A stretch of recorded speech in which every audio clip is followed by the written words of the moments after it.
आज का टॉपिक है व्हीटस्टोन ब्रिज, ठीक है ना।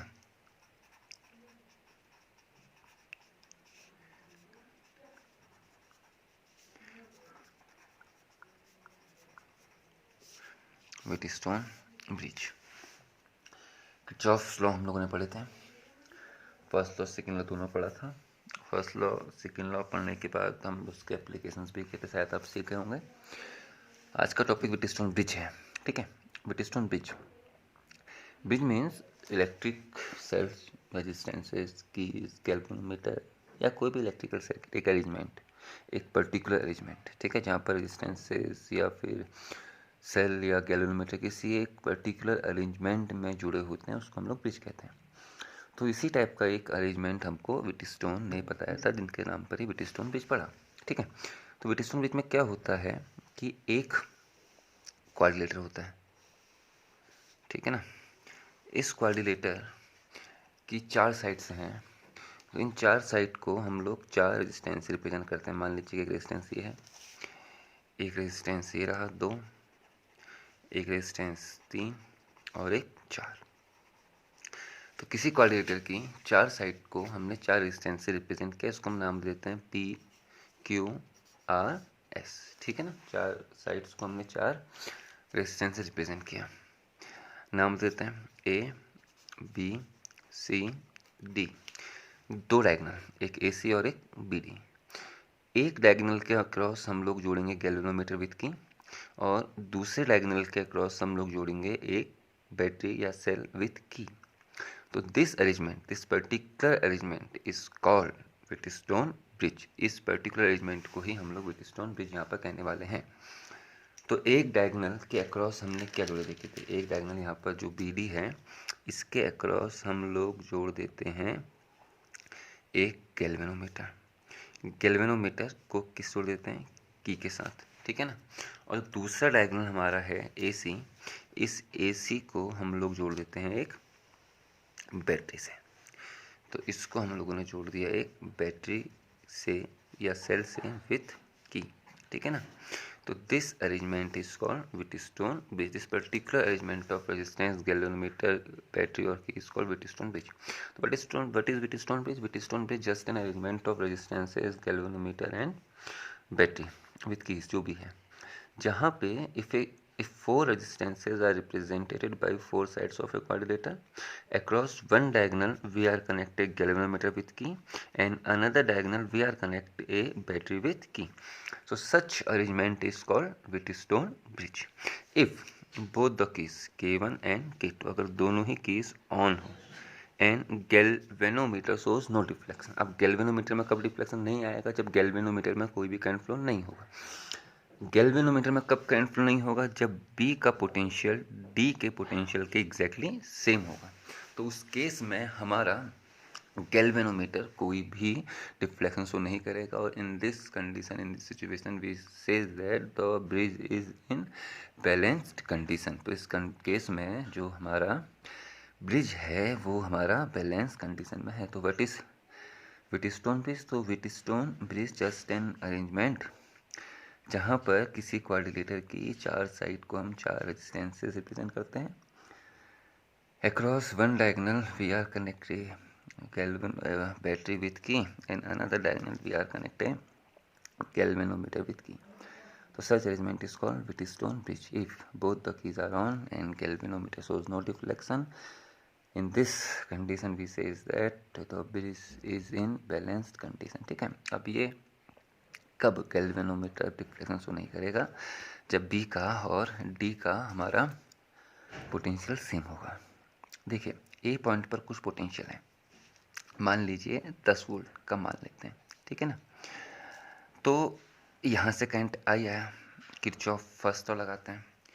इस करंट का कुछ वैल्यू P में गया, तो P में जो करंट गया मान लीजिए उसको हम लोग I1 कह देते हैं, और R में जो करंट गया I में से I1 यहाँ चले गया, तो यहाँ कितना गया I माइनस I1, ठीक है ना। तो I1P का वैल्यू, I1P क्या है, IR ओम्स लॉ। तो I1P means potential drop by resistance P, और I minus I1 into R means potential drop by R। तो ए में कुछ वोल्ट है 10 वोल्ट, तो I1P का वैल्यू अगर 2 वोल्ट है तो 2 वोल्ट ड्रॉप करने के बाद यहाँ कितना बचा 8 volt. I minus I1 into R का वैल्यू भी 2 वोल्ट अगर है तो यहाँ कितना बचा 8 वोल्ट। मतलब अगर ये दोनों इक्वली ड्रॉप करते हैं तो B और D पर जो पोटेंशियल्स होंगे वो सेम होंगे, तो गैल्वेनोमीटर कोई भी डिफरेंस नहीं करेगा। अच्छा, ए और सी के अब गैल्वेनोमीटर कोई डिफरेंस नहीं करेगा तो इसमें का मतलब यहाँ कोई करंट गया नहीं, तो इसका मतलब दोनों किस में आ गए सीरीज में। ए और सी के बीच में कुछ पोटेंशियल है, इसने और इसने इक्वल ड्रॉप किया तो इसने और इसने भी क्या किया होगा इक्वल ड्रॉप किया होगा। सिंपल सा कॉन्सेप्ट ये है। तो क्या है भाई व्हीटस्टोन ब्रिज, ठीक है ना। तो अब हम इसके लिए बैलेंसिंग कंडीशंस निकालते हैं, ठीक है। अच्छा, अगर I1P ने जो ड्रॉप किया वो I माइनस I1 R के ड्रॉप से कम या ज़्यादा है, मान लेते हैं कम है, कम ड्रॉप किया, ये कम ड्रॉप करता है ये ज़्यादा ड्रॉप करता है, मतलब I minus I1 into R का वैल्यू I1 इंटू पी की वैल्यू से ज़्यादा है, या I1 इंटू पी का वैल्यू कम है, मतलब इसने 2 वोल्ट ड्रॉप किया, इसने 8 वोल्ट ड्रॉप 3 वोल्ट ड्रॉप किया। अभी 2 वोल्ट ड्रॉप कर देगा तो 10 में से 2 इसने खा लिया, कितना बचा 8। इसने कितना ड्रॉप किया 3 कम ड्रॉप किया है, तो 10 में से 3 कम किया तो यहाँ कितना बचा 7, तो यह 8 वोल्ट यहाँ 7 वोल्ट। तो अभी गैल्वेनोमीटर क्या करेगा डिफ्लेक्शन शो करेगा। तो कब डिफ्लेक्शन नहीं होगा जब I1P का जो पोटेंशियल ड्रॉप है वो I minus I1 into R के पोटेंशियल ड्रॉप के सेम होगा। तो in this case galvanometer shows no deflection. उस केस में अगर नहीं हो रहा तो इसका ड्रॉप सेम है, तो इसका Q का और S का ड्रॉप भी क्या होगा सेम होगा। तो इट इज़ व्हीटस्टोन ब्रिज। देखिए मैं नया डायग्राम बनाया, अब इसको ध्यान से, तो थोड़ा छोटा हो गया था। यहाँ से कितना करंट आया I, ए पर करंट बटेगा, तो ए से यहाँ कितना करंट गया मान लेते हैं I1, तो I में से I1 यहाँ चले गया, बचा कितना I माइनस I1, वो कहाँ जाएगा इधर, तो यहाँ गया I माइनस I1, ठीक है। तो ए बी ब्रांच में कितना है I1, ए डी ब्रांच में कितना है I माइनस I1, ठीक है। अब ये I1 करंट कहाँ पहुँचा बी पर, तो I1 करंट अगर बी में पहुंचा तो बी में फिर कितने रास्ते हैं 2, एक बी से और एक बी डी, करंट फिर बटेगा। तो मान लेते हैं कि गैल्वेनोमीटर में अभी जो करंट गया वो IG गया, मतलब अभी हमने इसको बैलेंस कंडीशन में नहीं लिया, हमने प्रूफ करना है कितना करंट गया IG। तो I1 में से IG कहाँ चले गया BD को, बचा कितना IG कम कर दीजिए तो कितना हो गया, ये हो गया आपका I माइनस IG। तो I माइनस IG कहाँ हो गया BC, BD कितना गया IG। अब पॉइंट डी पर आते हैं, यहाँ से कितना आ रहा है I माइनस I1, यहाँ से कितना आ रहा है IG, ये दोनों यहाँ मिले, दोनों इनकमिंग करंट है तो आउटगोइंग करंट का वैल्यू इनकमिंग करंट के बराबर होगा। तो जो यहाँ करंट आएगा वो कितना आ गया I माइनस I1, यहाँ से कितना आ रहा है IG, दोनों मिलकर कितना बना दिए I minus I1 plus IG, ठीक है ना। सी में आते हैं, यहाँ से कितना करंट आ रहा है I माइनस IG, यहाँ से कितना करंट आ रहा है I minus I1 plus IG, ये दोनों करंट कौन से करंट हैं इनकमिंग करंट। तो सी पर कितनी करंट होगी, तो सी पर जो करंट होगी वो इन दोनों का सम होगा। वैसे बैटरी के पॉजिटिव ने कितना करंट दिया है I, तो बैटरी का नेगेटिव भी कितना करंट लेगा I करंट लेगा, तो यहाँ पर करंट I ही होना चाहिए। लेकिन देख लेते हैं यहाँ से कितना करंट आ रहा है I माइनस IG, यहाँ से कितना करंट आ रहा है I minus I1 plus IG, दोनों C पर कौन से करंट है इनकमिंग, तो आउटगोइंग करंट किसका होना चाहिए I के बराबर, और वो इन दोनों के सम के बराबर होना चाहिए। देखिए कितना आया I minus IG plus I minus I1 plus IG, तो IG निपटा I1 सॉरी कितना यहाँ से कितना I माइनस IG और यहाँ से कितना I minus I1 plus IG, ठीक है ना। तो क्या हुआ IG और IG गया, और IG और सॉरी यहाँ पर गड़बड़ हो गया ना, I1 में से यहाँ कितना गया IG गया, तो ये कितना हो गया I1 माइनस IG, ठीक है। तो ये कितना करंट है I1 माइनस IG, ये कितना I minus I1 plus IG, तो I1 minus IG plus I minus I1 plus IG, तो I1 से I1 गया, IG से IG, तो कितना बचा I, ठीक है ना। तो ये हमारा व्हीटस्टोन ब्रिज हो गया, ठीक है। बैलेंसिंग कंडीशन में गैल्वेनोमीटर को भी डिफ्लेक्शन शो नहीं करेगा। अब गैल्वेनोमीटर कब डिफ्लेक्शन शो नहीं करेगा, जब B और D का पोटेंशियल क्या होगा भाई हमारा सेम होगा। अब हम एक काम करते हैं किरचॉफ लॉ अप्लाई करते हैं, पहले किरचॉफ लॉ अप्लाई करते हैं ABDA में, फिर किरचॉफ अप्लाई करते हैं BCDB में, ठीक है। अप्लाइंग किरचॉफ सेकंड लॉ, देखिए applying Kirchhoff second law, Kirchhoff second law in close loop, in close loop ABDA, ABDA कहाँ पे ABDA।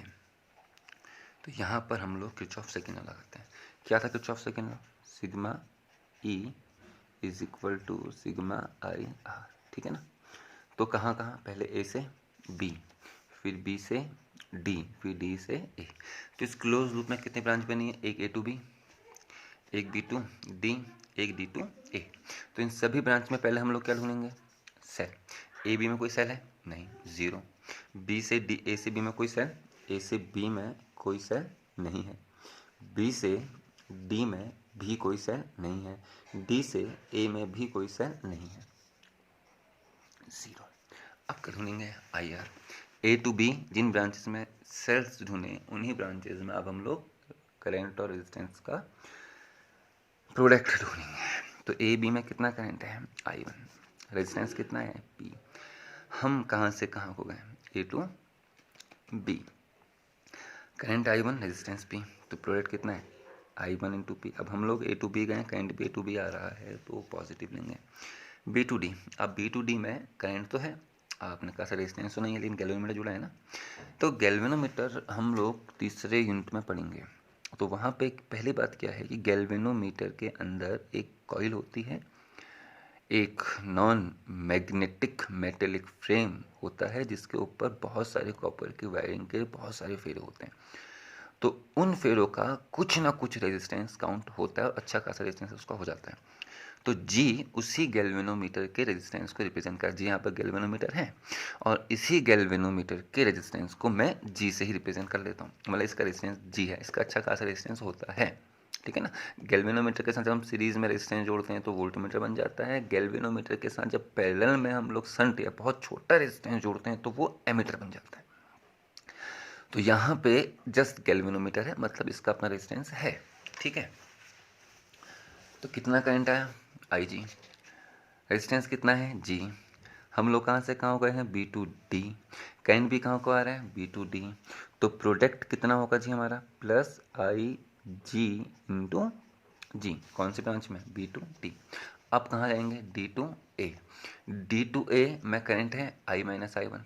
हम लोग कहाँ गए हैं? डी टू ए, ठीक है। हम ऐसे घूम रहे हैं तो हम लोग कहाँ गए हैं? डी टू ए, लेकिन करंट कहाँ को आ रहा है? ए टू डी। अब करंट ए टू डी आ रहा है तो सिंबल क्या, साइन कैसा आएगा? नेगेटिव। नेगेटिव कितना? I minus I one into R. तो ये इस क्लोज लूप में इक्वेशन बना। तो सॉल्व थोड़ा सेपरेट करके लिख लेते हैं। आई वन इंटू पी पहले लिख लेते हैं इसको। कितना? ये कितना है भाई? इसलिए कितना रहा? ये आपका आ गया I one into P minus I one into R plus I G into G is equal to zero. This is equation number one. ये हमारा पहला इक्वेशन निकल के आ गया, ठीक है ना। कौन सी क्लोज लूप में निकला भाई? ए बी डी, कहाँ पे? A B D M. अब दूसरा निकाल, दूसरा रूल अप्लाई करते हैं कहाँ पे? बी सी डी बी में, यहाँ अप्लाई करते हैं। इन क्लोज लूप कहाँ? In close loop B C D B, in close loop B C D B. तो close loop B C D B, पहले बी टू सी, फिर C to D and then D to B, ठीक है। इन सभी जगहों पर पहले क्या ढूंढेंगे हम लोग क्या अप्लाई करना है? Kirchhoff second law. हम लोग क्या लगाते हैं? Sigma equal to sigma I R. तो इन सभी में पहले हम लोग क्या ढूंढेंगे? सेल। तो बी टू सी में कोई सेल है? नहीं है, ज़ीरो। सी टू डी में भी कोई सेल नहीं है, ज़ीरो। डी टू बी में भी कोई सेल नहीं है, ज़ीरो, ठीक है ना। अब बी टू सी में करंट है, यस। कितना? I one. पहले बार मिस गलती हो गई थी, चलिए हम इंसान हो जाती है। आई वन माइनस आई जी को आई माइनस आई जी लिख दिया था, तो I one minus I G current है। रेजिस्टेंस कितना है? क्यू। तो I one minus I G into Q. हम लोग कहाँ से कहाँ हो गए हैं? हम लोग बी टू सी गए हैं। करंट भी कहाँ को है? बी टू सी है, तो प्रोडक्ट क्या रहेगा? पॉजिटिव। अब हम लोग कहाँ गए हैं? सी टू डी। अब हम लोग सी टू डी जा रहे हैं, देखिए ना, हम इस तरह से घूमे हैं एंटी क्लॉकवाइज और हम लोग सी टू डी गए हैं। अब हम लोग सी टू डी आए हैं, लेकिन करंट कहाँ को है? D to C. तो सिंबल कैसा रहेगा? नेगेटिव। नेगेटिव कितना? I minus I one plus I G, I minus I one plus I G into S. Negative क्यों लगाया? कॉमन सेंस है जी, हम लोग सी टू डी गए, करंट अपोजिट है। अब बी टू सी निपट लिया, सी टू डी निपट लिया, बी टू सी निपट लिया, सी टू डी निपट लिया। अब किसकी बारी है? D to B. अब हम लोग कहाँ को जाना है भाई? हमारी डायरेक्शन कहाँ को है? D to B. करंट कहाँ को आ रहा है, B2D, तो क्या रहेगा माइनस, कितना करंट है IG, रेजिस्टेंस कितना काउंट करना है इसका G, तो माइनस IG इंटू G, ठीक है ना। अब इसको सेपरेट करके लिखते हैं, देखिए यहाँ से I1 इंटू क्यू लिया, I1 इंटू क्यू, अब इतना मैथमेटिक्स करेंगे आप लोग, यहाँ से I minus I1 into S लिया, माइनस भी है, माइनस I1 इंटू एस, बचा क्या IG इंटू क्यू, यहाँ से minus plus, minus IG into S, minus IG into S, तो माइनस IG हमने कॉमन लिया, माइनस IG कॉमन लेंगे तो क्या बचा Q, यहाँ से क्या बचा S, यहाँ से क्या बचा G इज इक्वल्स टू 0। ये कौन सा इक्वेशन हो गया जी हमारा, सेकेंड, ठीक है ना। तो ये दो क्लोज लूप में हमने दो इक्वेशंस लगा के सॉल्व कर दिया, ठीक है, दो इक्वेशन आ गई। अब क्या है कि अगर ब्रिज बैलेंस्ड है, ब्रिज इज बैलेंस्ड, अब ब्रिज का बैलेंस हो, what is Wheatstone bridge, Wheatstone bridge just an arrangement of 4 resistances, galvanometer, battery or key, when 4 resistances are represented by 4 sides of an quadrilateral. Across one diagonal we are connect a galvanometer with key and another diagonal we are connect a battery with key. So such arrangement is called Wheatstone bridge. If both the keys are on and galvanometer shows no deflection, in this condition the bridge is said to be balanced. Wheatstone bridge just an arrangement है, balance Wheatstone bridge उस arrangement में जब galvanometer कोई current show नहीं कर रहा है, तो अलग अलग चीजें हैं। अब क्या कहेंगे, इफ ब्रिज इज बैलेंस्ड, अगर ब्रिज क्या है बैलेंस्ड है, if bridge is balanced then IG is 0, तो बैलेंस कंडीशन क्या भाई, बैलेंस कंडीशन क्या है, what is balance condition, balance condition है galvanometer shows no deflection, that is IG equal to 0, मतलब गैल्वेनोमीटर में कोई भी करंट ना जाए। अब IG 0 है तो फ्रॉम 1 and 2, तो अगर IG 0 तो ये पूरा 0 हो गया, ये 0 हो गया तो क्या बचा I minus I1 minus I1 into P minus I1 into P minus I into R equal to 0, चूँकि ये तो 0 हो गया ना, तो फ्रॉम 1, तो 1 किस में कन्वर्ट हो गया, फ्रॉम 1 क्या हो गया देखिए, I1 इंटू P माइनस इतना इक्वल टू 0, उसको वहाँ भेज देते हैं, तो is equals to I minus I1 into R। ये कौन सा हो गया भाई, इसको इक्वेशन में 3 मान लेना, जबरदस्ती की इक्वेशन बननी है, क्या करें मजबूरी है, कर रहे हैं। फ्रॉम टू अगर कहेंगे तो 2 में IG 0, तो ये पूरा 0 हो गया, ये पूरा 0 हो गया, तो क्या बचा I1 into Q minus I1 into S equal to 0, तो क्या बचा भाई हमारा I1 इंटू क्यू माइनस इतना इक्वल टू 0, तो ये वहाँ भेज देते हैं equal to I minus I1 into S, equation number 4, ठीक है। अब थोड़ा 3 और 4 में ध्यान देते हैं, देखिए क्या निकला, I1 इंटू पी किसके बराबर है, I minus I1 into are, मतलब जितना ये ड्रॉप किया उतना ही ये भी ड्रॉप कर रहा है भाई, आई को भी equal to I R potential drop होता है ना, मतलब यहाँ 10 वोल्ट है, यहाँ कितना वोल्ट है 10 वोल्ट, यहाँ 10 वोल्ट है, I1 इंटू पी का वैल्यू 2 वोल्ट है, I1 इंटू पी का वैल्यू 2 वोल्ट है, और मान लेते हैं अगर ये 2 वोल्ट है तो I minus I1 into are भी 2 वोल्ट है, 10 में से 2 कम करोगे तो यहाँ कितना बचा 8, 10 में 2 कम करो तो यहाँ कितना बचा 8, दोनों जगह वोल्टेज क्या है सेम है, दोनों जगह वोल्टेज सेम है, तो गैल्वेनोमीटर को करंट फ्लो नहीं करेगा। लेकिन अगर I1 इंटू पी का वैल्यू बड़ा होता, मान लें I1 इंटू पी का वैल्यू बड़ा होता, मान लेते हैं I minus I1 into are से, मतलब ज़्यादा ड्रॉप करता, 10 में से ज़्यादा ड्रॉप करता, तो यहाँ का वोल्टेज मान लो उसने 5 वोल्ट ड्रॉप किया, 10 में से 5 ड्रॉप करके यहाँ 5 आया, इसने 2 वोल्ट ड्रॉप किया, 10 में से 2 वोल्ट ड्रॉप करके यहाँ 8 आया, यहाँ 5 यहाँ 8, तो करंट का फ्लो होगा ऊपर को, मतलब इन दोनों में इसका वैल्यू बड़ा तो उसके अकॉर्डिंग आने वाला पॉइंट का वोल्टेज छोटा, तो करंट ऊपर को फ्लो होगा। और अगर इसका वैल्यू कम होता, I1 इंटू पी छोटा होता और I minus I1 into are बड़ा होता, तो उस केस में इसने कम वोल्टेज ड्रॉप किया तो यहाँ वोल्टेज ज़्यादा होता, यहाँ कम होता, करंट नीचे को फ्लो होता, करंट B2D कब फ्लो होगा ये आपको पता लग चुका है, और कब फ्लो नहीं होगा जब ये दोनों बराबर हैं, तो ये चीज़ निकल कर आ गई। तो बैलेंस कंडीशन में क्या है कि ये 3 हो गए, अगर मैं फ्रॉम 3 and 4 कहूँ, 3 और 4 को डिवाइड दूँ, 3 डिवाइडेड बाई 4, अगर तीनों किसे डिवाइड दें 4 से, तो I1 P upon I1 Q, I minus I1 R upon I minus I1, अगर डिवाइड इन दोनों को दे देंगे तो I1 से I1 कटेगा, I माइनस I1 से I माइनस I1 कटा, तो क्या बचा भाई P upon Q is equals to R upon S, it is the balance condition. तो अगर P upon Q is equals to R upon S है तो इसका मतलब P के अक्रॉस आने वाला पोटेंशियल ड्रॉप और R के अक्रॉस आने वाला पोटेंशियल ड्रॉप एग्जैक्टली सेम है। तो उस केस में B और D के पोटेंशियल सेम होंगे, B और D के बीच में कोई भी पोटेंशियल डिफरेंस नहीं होगा, B और D के बीच में कोई भी पोटेंशियल डिफरेंस नहीं होगा तो गैल्वेनोमीटर को कोई भी डिफरेंस नहीं करेगा। तो इट इज़ व्हिटस्टोन ब्रिज। अब जब हम लोग अगला टॉपिक कल देखेंगे मीटर ब्रिज, तो मीटर ब्रिज जो है वो बैलेंस्ड व्हिटस्टोन ब्रिज की कंडीशन पर बेस्ड है, ठीक है, it is based on the balanced Wheatstone bridge. तो मीटर ब्रिज में अगर हम इस कंडीशन लगाते हैं तो P अपॉन क्यू को बेसिकली हम लोग बोल देते हैं ratio arm. P upon Q क्या बोल देंगे, रेशियो आर्म। आर को बोल देंगे वहाँ पे हम लोग नॉन रेजिस्टेंस, मतलब हम लोग रेजिस्टेंस बॉक्स यूज़ करके आर को निकालेंगे, और एस को बोलेंगे हम लोग अननोन रेजिस्टेंस, क्योंकि मीटर ब्रिज का जो यूज़ होता है वो अननोन रेजिस्टेंसेस की वैल्यू को निकालने के लिए होता है। तो इट इज़ व्हिटस्टोन ब्रिज। चलिए लास्ट टाइम एक बार फिर रिवाइज करते हैं, what is Wheatstone bridge. Wheatstone bridge just an arrangement of 4 resistance, galvanometer, keys and battery. If 4 resistances are represented by 4 sides of an quadrilateral. Across one diagonal we are connected galvanometer with key and another diagonal we are connected battery with key. So such arrangement is called Wheatstone bridge. What is bridge? Physics में, electricity में, electrostatics में या electric and में bridge का मतलब क्या, bridge जो है वो जस्ट अरेंजमेंट होता है इलेक्ट्रिकल कंपोनेंट का, नेटवर्क का। तो एक पर्टिकुलर नेटवर्क ये है, इसमें क्या है, 4 रेजिस्टेंस, ठीक है, एक डायगोनल क्रॉस गैल्वेनोमीटर और एक के क्रॉस बैटरी।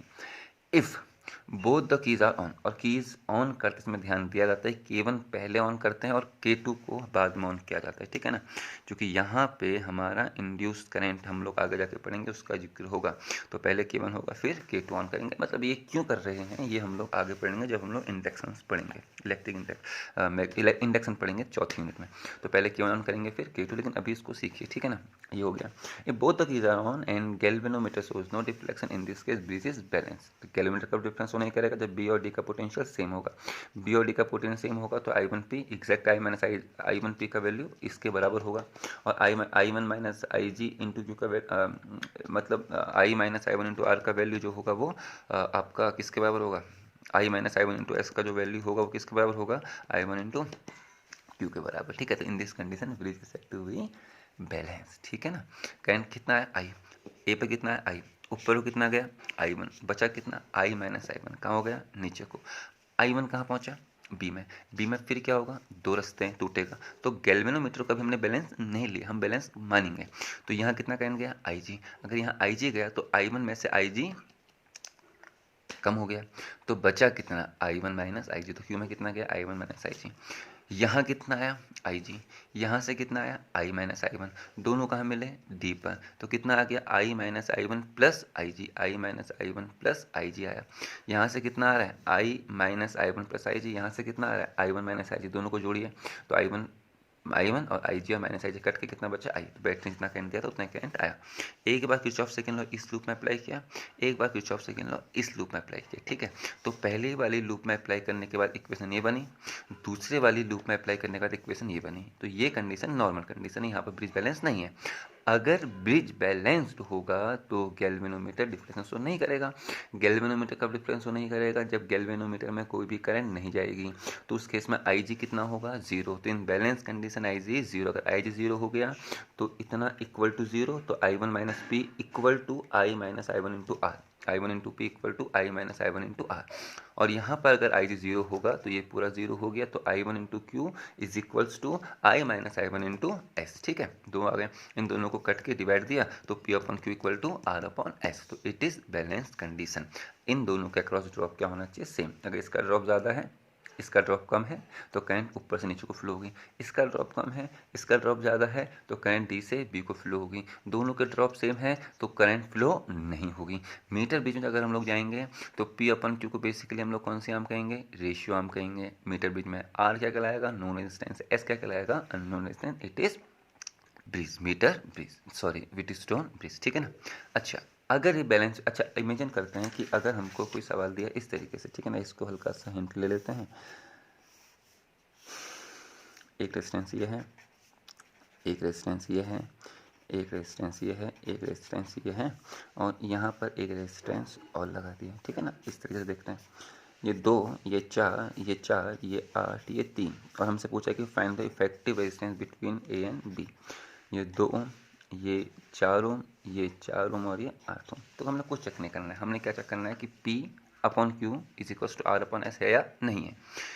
अगर है तो उस केस में इस ब्रांच में कोई भी करंट नहीं होगा, और अगर BD ब्रांच में कोई करंट नहीं होगा तो ये 3 ओम सोपी से मतलब खाली लगा, इसमें कोई यूज़ नहीं होना है, तो इसको हटा देंगे। इसको हटा देंगे तो इसको हटाने के बाद जो डायग्राम बनेगा बचेगा वो जस्ट इतना तो बचेगा, मतलब यहाँ पर 2, यहाँ पे 4, यहाँ पे 4 और यहाँ पे 8। कब? जब इसमें कोई भी करंट फ्लो नहीं होगा, तो इसका कोई यूज़ नहीं है तो हम सर्किट से हटा देंगे। तो ये 2 और 4 किस में आ जाएंगे? सीरीज़ में। और ये 4 और 8 किस में आ जाएंगे? सीरीज़ में। और हमारा, और ये ऊपर का सीरीज नीचे का किस में आ जाएगा? पैरेलल में। इजीली निकल के आ जाएगा ना। लेकिन कब? जब इसमें करंट फ्लो नहीं होगा। इसमें करंट कब फ्लो नहीं होगा? जब इतना अपॉन इतना, देखिए P/Q कितना है? 2/4, ठीक है, और 4/8, ठीक है। तो P/Q का वैल्यू R/S के बराबर है, तो इसमें कोई करंट फ्लो नहीं होगा। हाँ, अगर इमेजिन कीजिए 4, ये 2, ये 4, ये 5 और ये 8 हो जाता, तो क्या होता? तो P/Q R/S के बराबर नहीं है ना, नहीं है।